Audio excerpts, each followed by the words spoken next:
Morning बच्चों। आप परेशान न हो, आपके पास बहुत समय है। लॉकडाउन चल रहा है, हम लोगों के पास भी समय है और आप सबके पास भी समय है। उस समय का आप सदुपयोग करें। फिजिक्स आपको हम पढ़ा रहे हैं। इलेक्ट्रोस्टैटिक्स में पहला चैप्टर की चर्चा हम लोग कर रहे हैं, electric field and Coulomb's law. अगले वीडियो में इन सब चीजों पर चर्चा हम किए हैं। आज आपको बहुत ही एक important topics Coulomb's law, Coulomb का नियम, ये आपको हम सिखा रहे हैं। कूलॉम का नियम, तो आप हेडिंग करो कूलॉम का नियम।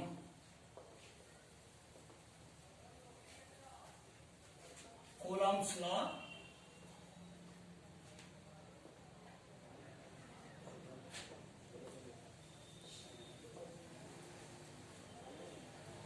ये बहुत ही इंपॉर्टेंट टॉपिक है बेटा, और घबराने की बात नहीं है। बहुत आराम से आप समझे, बहुत तेजी भी नहीं है। कूलॉम लॉ क्या है? कूलॉम साहब ने एक नियम दिया। वो नियम क्या दिए कि दो स्थिर बिंदु आवेशों के बीच एक बल लगता है जिसको हम स्थिर वैद्युत बल कहते हैं। यह बल उन आवेश की मात्राओं के गुणनफल के समानुपाती तथा उनके बीच दूरी के वर्ग के व्युत्क्रमानुपाती होता है। थोड़ा पहले चर्चा कर लेते हैं, तब फिर इस नियम पर आते हैं। दो स्थिर बिंदु आवेशों के बीच लगने वाले बल को स्थिर वैद्युत बल कहते हैं। अब स्थिर वैद्युत बल आकर्षण बल भी हो सकता है, प्रतिकर्षण बल भी हो सकता है। आपके मन में ये प्रश्न बन रहा होगा बेटा कि कब आकर्षण होगा, कब प्रतिकर्षण होगा। तो अगर मान लो कि ये दोनों स्थिर बिंदु आवेश, ये Q1 है और ये मान लो Q2 है। अगर दोनों स्थिर बिंदु आवेश धनावेशित है, पॉजिटिव है, तो इनके बीच जो स्थिर वैद्युत बल लगेगा वह प्रतिकर्षण बल होगा। या दोनों स्थिर बिंदु आवेश ऋणात्मक हो तो भी इनके बीच जो स्थिर वैद्युत बल लगेगा वह प्रतिकर्षण बल होगा। एक मान लो स्थिर बिंदु आवेश Q1 प्लस है और दूसरा स्थिर बिंदु आवेश Q2 माइनस है, तो इनके बीच जो स्थिर वैद्युत बल लगेगा वह आकर्षण बल होगा। अर्थात मेरे कहने का मतलब क्या कि स्थिर वैद्युत बल किस पर निर्भर करता है? इन दोनों स्थिर बिंदु आवेशों के प्रकृति पर निर्भर करता है। इससे ध्यान से सुनो, परेशान नहीं होना है बेटा, हम हैं, कोई दिक्कत आपको नहीं होगी। दो स्थिर बिंदु आवेश अगर दोनों पॉजिटिव हैं तो उनके बीच जो स्थिर वैद्युत बल होगा वो प्रतिकर्षण होगा। अगर दोनों स्थिर बिंदु आवेश ऋणात्मक हैं तो भी स्थिर वैद्युत बल प्रतिकर्षण होगा। लेकिन अगर दोनों स्थिर बिंदु आवेश में एक पॉजिटिव है और एक निगेटिव है तो उनके बीच जो स्थिर वैद्युत बल काम करेगा वह आकर्षण का बल काम करेगा। अर्थात कहने का मतलब कि स्थिर वैद्युत बल उन दोनों स्थिर बिंदु आवेशों के प्रकृति पर निर्भर करता है। कोई दिक्कत? अब आइए आपको हम बताते हैं बेटा कूलॉम का नियम क्या है। कूलॉम का नियम क्या है इसको लिख दे रहे हैं। 2 स्थिर बिंदु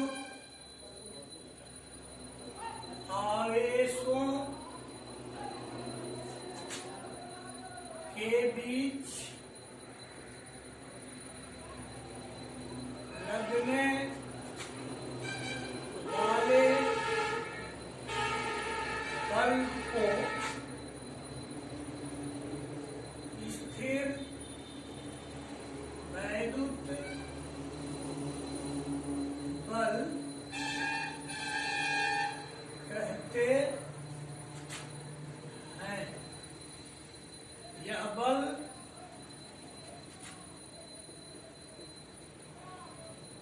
स्थिर बिंदु आवेश की मात्राओं के गुणनफल के समानुपाती तथा उनके बीच दूरी के वर्ग के व्युत्क्रमानुपाती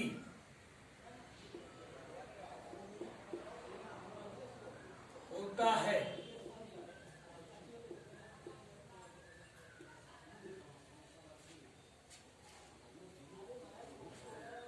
तथा यह बल दोनों आवेशों को मिलाने वाली रेखा के अनुदिश कार्य करता है। फिर से सुन लो बेटा, दो स्थिर बिंदु आवेशों के बीच लगने वाले बल को स्थिर वैद्युत बल कहते हैं। यह बल स्थिर बिंदु आवेश की मात्राओं के गुणनफल के समानुपाती तथा उनके बीच की दूरी के वर्ग के व्युत्क्रमानुपाती होता है। तथा यह बल उन दोनों आवेशों को मिलाने वाली रेखा के अनुदिश कार्य करता है। यही कूलाम साहब का नियम है। अब इसको मैथमेटिकल आप देखें,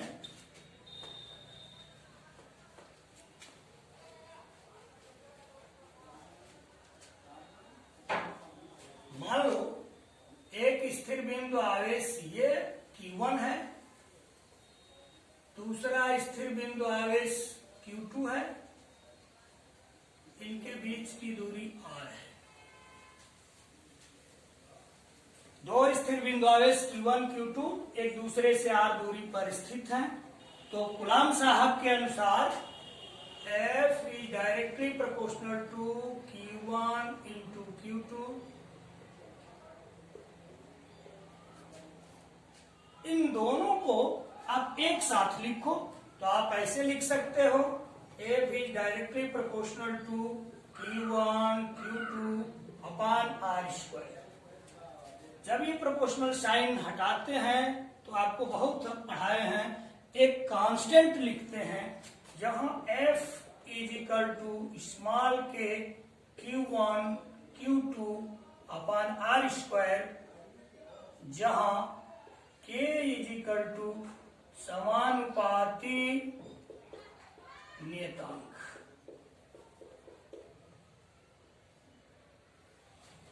फिर से एक बार देखिए, Q1 Q2 दो स्थिर बिंदु आवेश एक दूसरे से R दूरी पर स्थित हैं।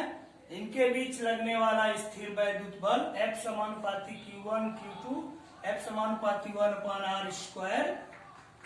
दोनों को हमने मिला दिया, F समानुपाती Q1 Q2 upon R square, F is equal to K Q1 Q2 upon R square, जहां K एक नियतांक है जिसको हम समानुपाती नियतांक कहते हैं। K का मान दो बात पर निर्भर करता है।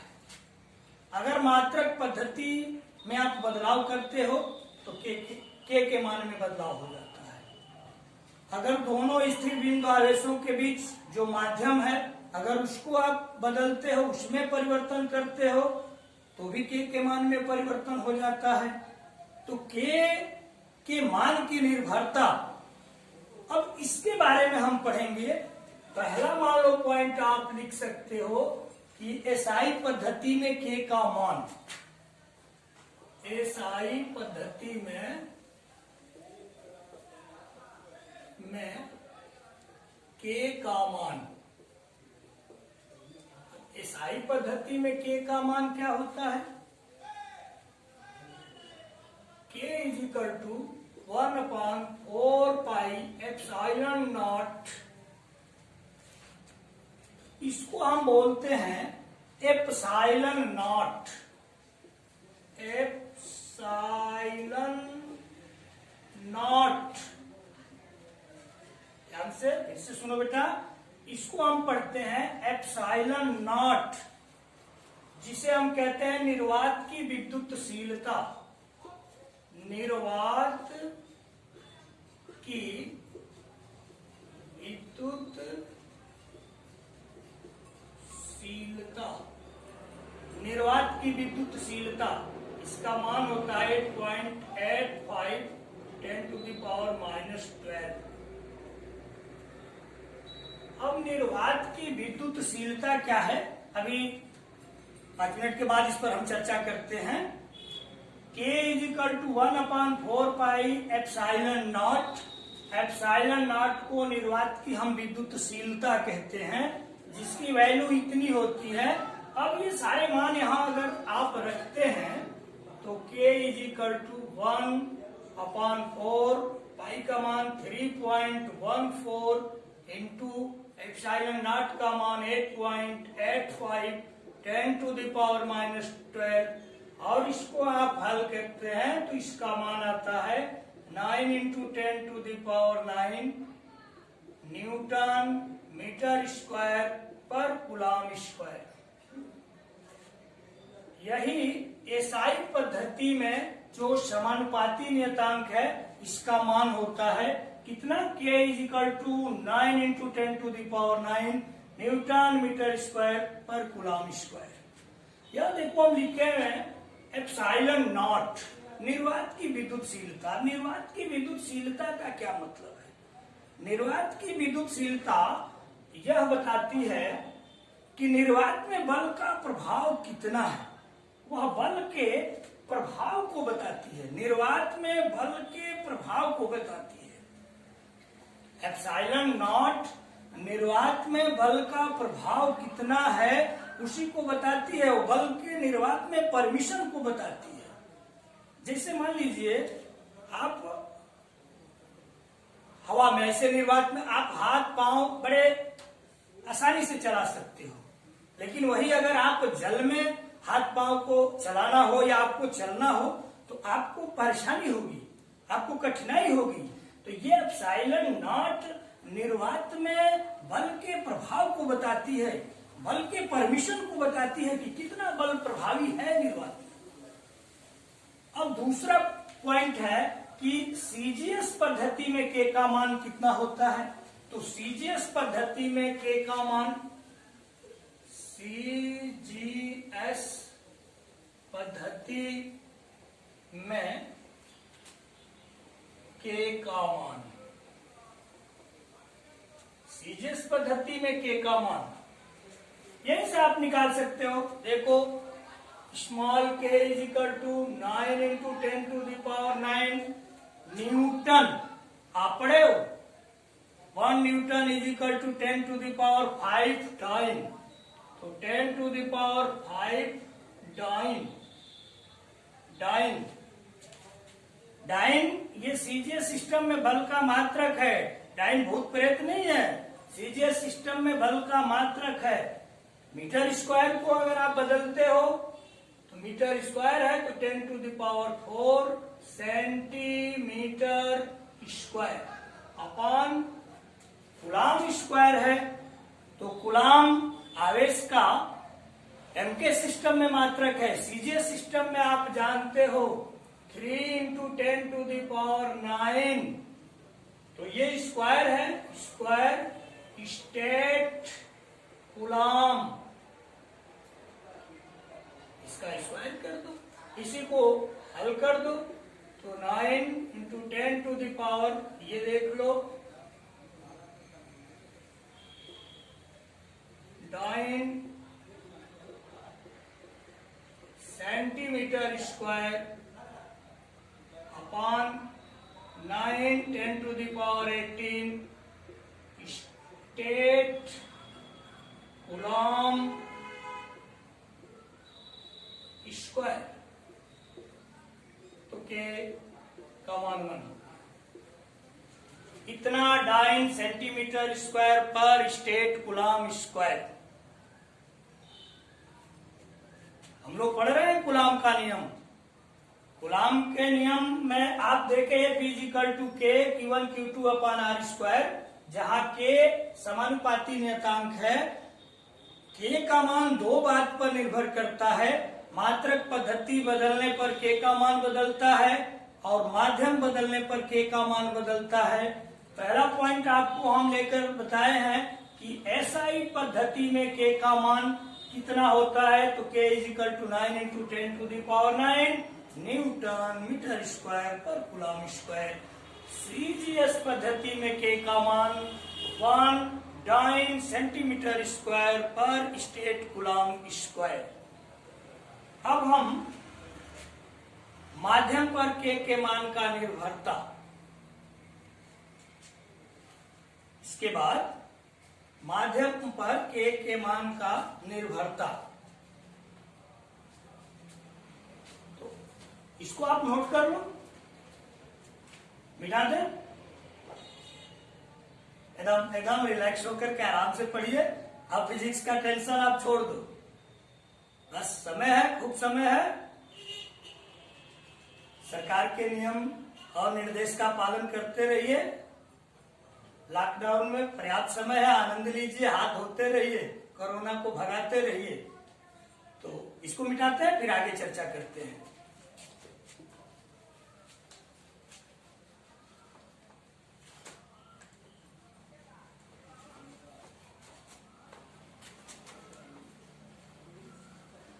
माध्यम पर के मान की निर्भरता, माध्यम पर के मान की निर्भरता, माध्यम पर के मान की निर्भरता। देखो माध्यम पर के मान का कैसे प्रभाव पड़ता है। एफ निर्वात is equal to K Q1 Q2 upon R square is equal to 1/4 pi epsilon naught Q1 Q2 upon R square. निर्वात में एप्सिलॉन नॉट, एफ माध्यम में ले लो, एफ माध्यम is equal to K Q1 Q2 upon R square is equal to 1/4 pi epsilon m Q1 Q2 upon R square.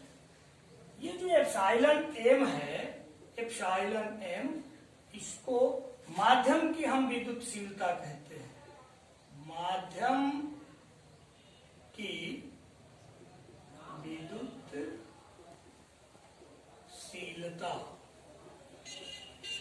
क्या कहते हैं? एप्सिलॉन m को माध्यम की विद्युतशीलता। एप्सिलॉन नॉट को क्या कहते हैं? निर्वात की विद्युतशीलता। अब आप ऐसे लिखो, एफ निर्वात बटा एफ माध्यम is equal to 1/4 pi epsilon naught Q1 Q2 upon R square, और इसको उल्टा कर दो तो ये हो जाएगा 4 pi epsilon m R square upon Q1 Q2। Q1 Q2 से Q1 Q2 cancel, R square से आर स्क्वायर कैंसिल, 4 पाई से 4 पाई कैंसिल, तो क्या बचा? एफ निर्वात अपॉन एफ माध्यम is equal to epsilon m upon epsilon naught. इसको हम कैपिटल के भी लिखते हैं। जहां कैपिटल के क्या है, कैपिटल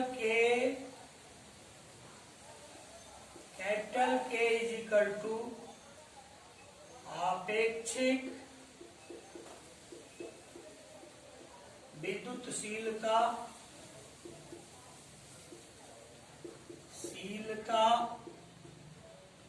या इसको कहते हैं माध्यम का परावैद्युतांक, माध्यम का परावैद्युतांक,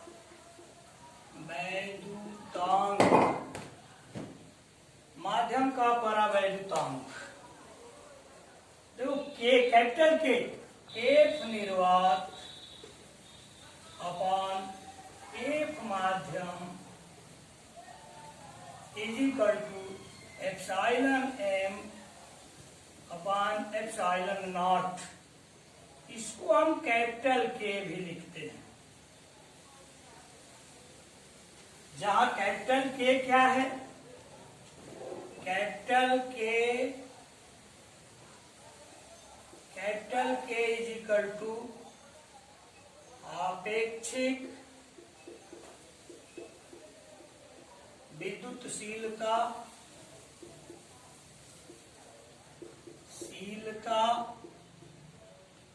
या इसको कहते हैं माध्यम का परावैद्युतांक, माध्यम का परावैद्युतांक,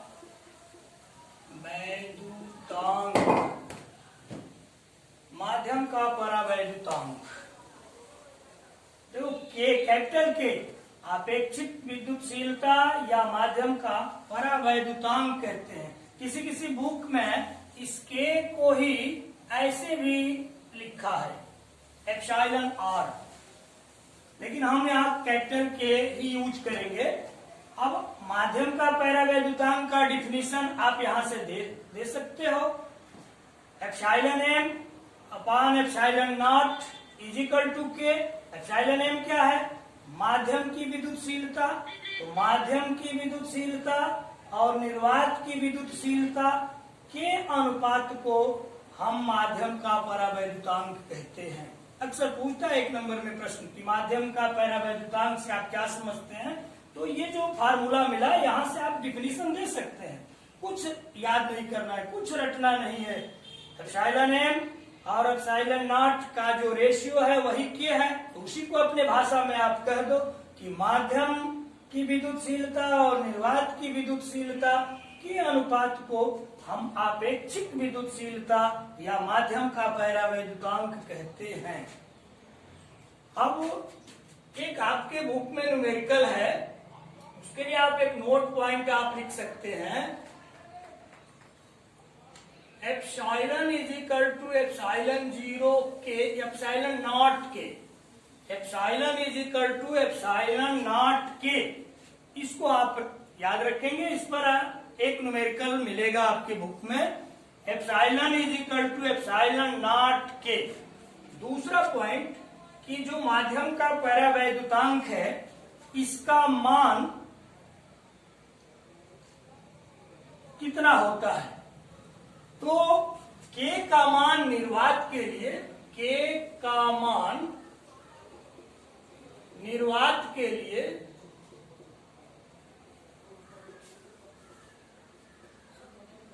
1 होता है।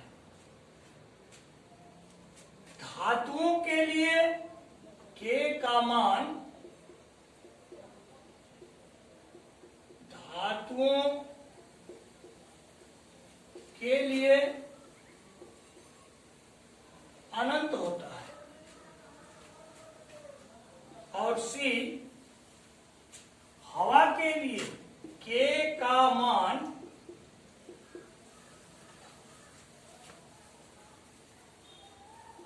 हवा के लिए 1.0059, इसीलिए हवा के लिए इसको हम 1 मान लेते हैं, 1 लिखते हैं। तो ये रहा कूलाम का नियम, बहुत ही इंपॉर्टेंट टॉपिक बेटा रहा आज का जो टॉपिक रहा कूलाम का नियम। ये परीक्षा की दृष्टि से बहुत ही महत्वपूर्ण है।